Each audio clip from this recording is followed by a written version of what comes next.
Let's start with a truth that many don't want to say out loud but needs to be said. After 65, what feels good might not always be safe. And I'm talking about something deeply personal: masturbation.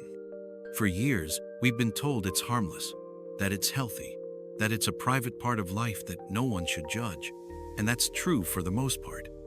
But what most doctors won't tell you is that after 65, the risks change. And pretending they don't, that's how people get hurt. Here's a reality check. Your body is not the same as it was at 40 or even 55. The heart works harder. Blood vessels are more sensitive. Medications affect arousal, blood pressure, and recovery time. And yet, so many older adults continue their sexual routines without ever asking one important question: is this still safe for me now? Let me paint a picture. George was 72. Recently widowed. He was lonely, but not broken. He still had desires just like anyone else. One night, he decided to enjoy himself, alone, like he'd done for decades. But this time, things went wrong. His heart began to race. He felt dizzy. His breathing became shallow. He thought it was nothing, just age catching up. But the next morning, he collapsed in the bathroom. Tests showed that what he thought was normal pleasure had triggered a spike in blood pressure and heart strain, something his aging heart just couldn't keep up with. Now, let me be clear. This isn't about shame. This is about safety. This is about understanding that what used to be automatic now requires care, awareness, and sometimes a conversation you've been avoiding. Because here's what no one tells you: masturbation still affects your entire system: the muscles, the blood flow, the heart rate. And when you're taking medications for high blood pressure, cholesterol, diabetes, or anxiety, those systems are already under pressure. If you're over 65, this is the time to stop hiding from the truth. Not to stop being human, but to be smarter about how you care for yourself. If this conversation is already giving you clarity, subscribe right now. We don't shy away from tough topics here because your life, your safety, and your peace of mind matter more than anyone's discomfort. Now let's talk about the emotional side of this. Many older adults turn to self-pleasure not just for release but for comfort, especially those living alone. It's human, it's real, but it can also become a coping mechanism for loneliness, and when it's used too often, it may lead to emotional numbness, not connection. The brain begins to crave the chemical release, while the heart grows more isolated. That balance matters, because at this age, connection means more than release. Like this video if you believe it's time for more honest conversations about aging, intimacy, and health. Share it with someone who might be too shy to ask but needs to hear this. Because now that we've talked about physical strain and emotional patterns, we need to look at what's happening internally to the prostate, the pelvic floor, and the quiet risks that build slowly until they show up all at once. Let's talk about what's happening inside the body. The things we don't feel right away but matter more than we think.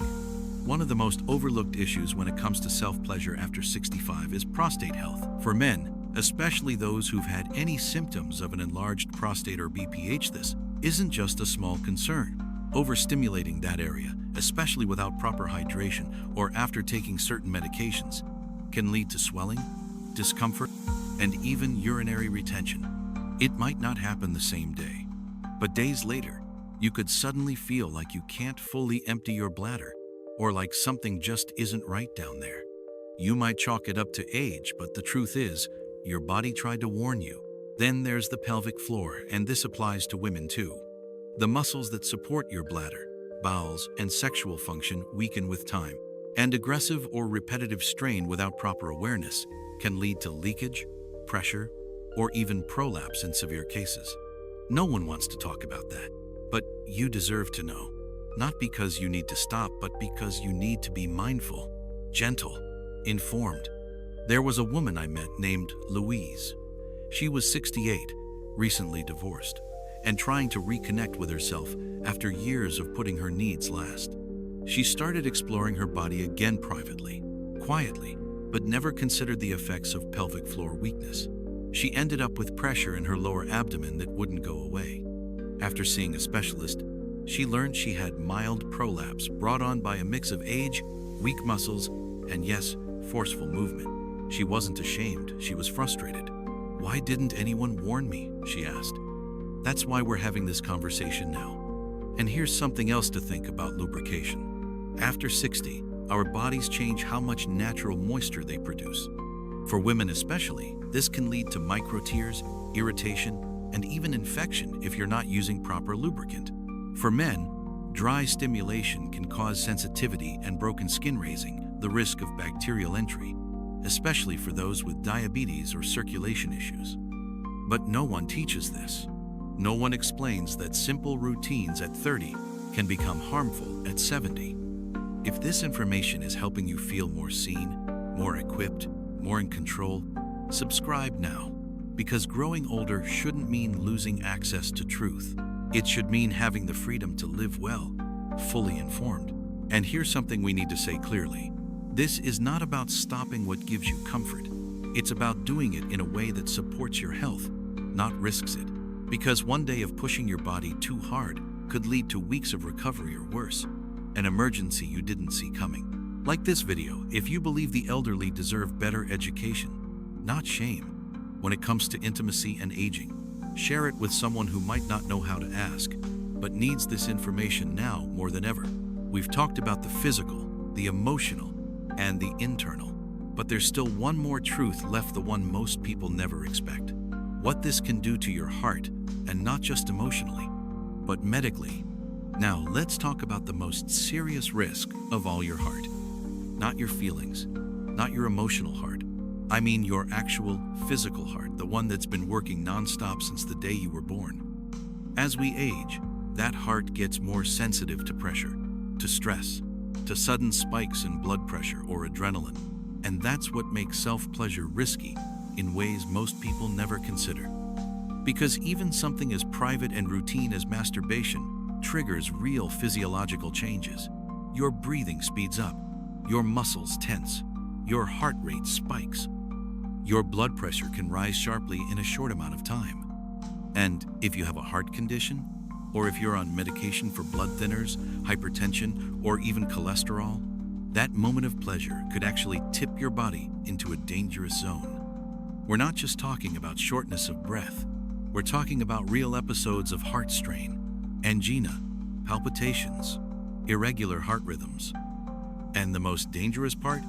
You might not feel it until it's too late. One man, 69 years old, was found unconscious after a cardiac event alone in his apartment. His doctors traced it back to a combination of factors: heart medication, poor hydration, and physical exertion during private activity. No one likes to talk about it, but his story isn't rare. Because when you're older, what used to feel harmless can now trigger emergencies. Not every time, but once is all it takes. This is not a scare tactic. It's a call to awareness. So what can you do? First, talk to your doctor. Yes, it may feel uncomfortable, but it's a lot more uncomfortable waking up in the ER, not waking up at all. Ask if your medications affect blood pressure, circulation, or stimulation. Ask about safe heart rate zones for your age. Ask about how to balance your sexual wellness with your cardiovascular health. Second, check your environment. Seniors are more likely to faint, lose balance, or collapse due to a sudden drop in blood pressure after orgasm. So, never engage while standing. Never lock the door. And always make sure you're hydrated, rested, and calm beforehand. And most of all, listen to your body. If your chest tightens, if you feel lightheaded, if your breathing gets too fast, stop. That's not weakness. That's wisdom. If this video helped you feel more prepared and less afraid, hit that subscribe button right now. These are the kinds of conversations that save lives, not just educate. Like this video if you believe people over 60 deserve the same dignity and support when it comes to intimacy and health as anyone else. Share this with someone who might be living alone, afraid to ask, or unsure what's safe anymore. Because here's the truth. You're not done living.